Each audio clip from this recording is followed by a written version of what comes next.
Hello everyone. Today let's learn some Hindi sentences.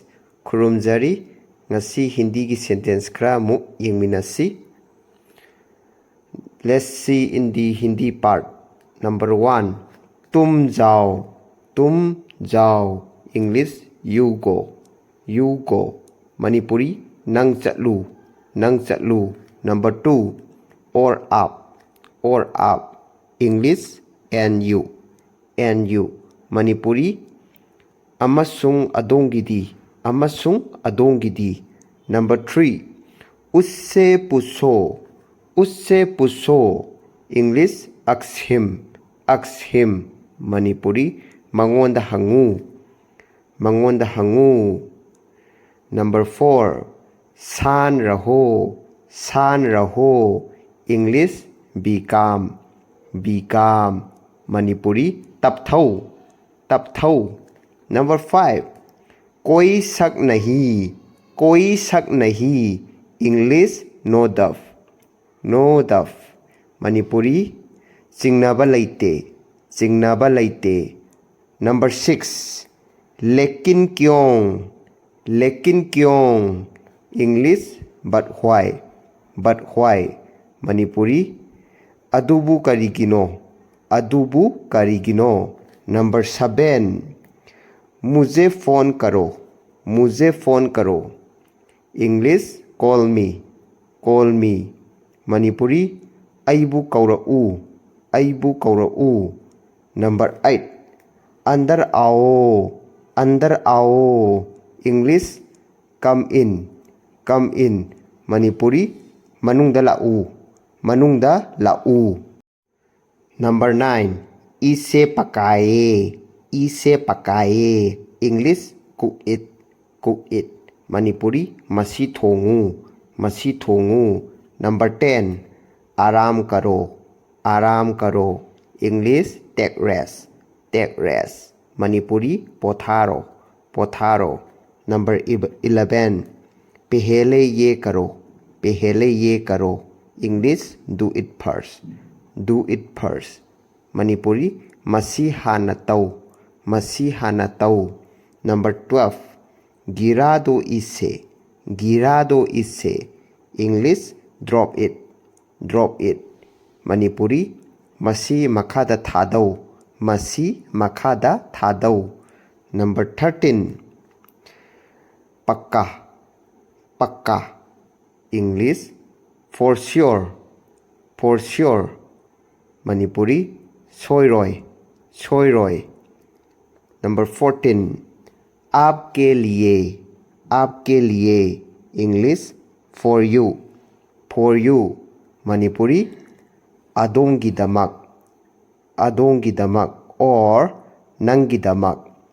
Nanggidamak. We will use adonggidamak in a respectful, polite way. Adonggidamak and nanggidamak is not a respectful word. Number 15. हमेशा के लिए. हमेशा के लिए. English forever. Forever. Manipuri matam pumbagi.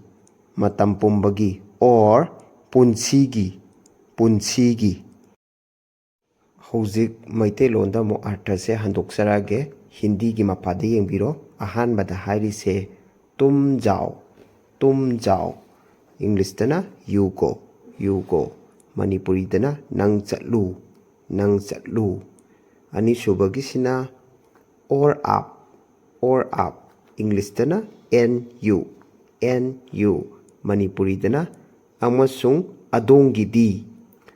Ahum suba sina usse puso. Usse puso. English dana ask him. Ask him. Maitelon dana mangonda hangu. Mari subagi sina san raho. San raho. English dana be calm. Be calm.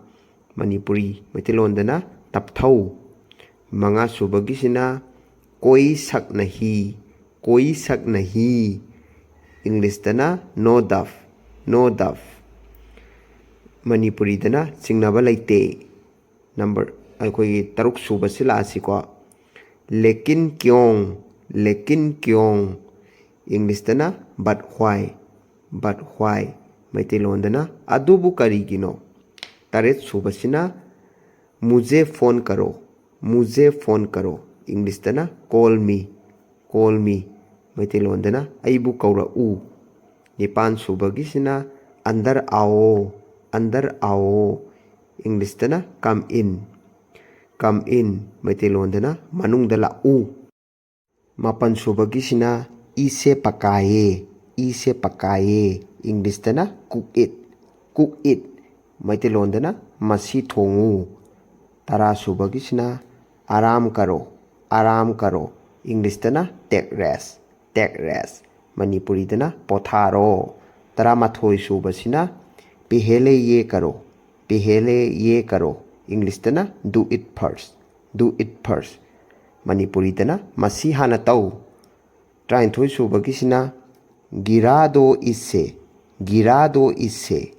English drop it Manipuri मसी मखादा थादौ त्रौमदोई सुबगिसिना पक्का English for sure मसी sure है सुको खोगी सोइद्रे काइन हाइबदो श्योर काइन हाइबदो मणिपुरी सोइरोय त्रामईदा हाइसिना आपके लिए इंग्लिश फॉर यू मणिपुरी अदोंगी दमक नत्रगा नंगी दमक अदोंगी दमक हाइबसना यामना पोलाइट ओइबा व्यवहार याव पोटनिको अदुगा नंगी दमकसिना व्यवहार यावदबो वाहिनिको त्रांगा सुबगिसिना हमेशा के लिए इंग्लिश फॉरएवर मणिपुरी मतम पुंबगी नत्रगा पुंसीगी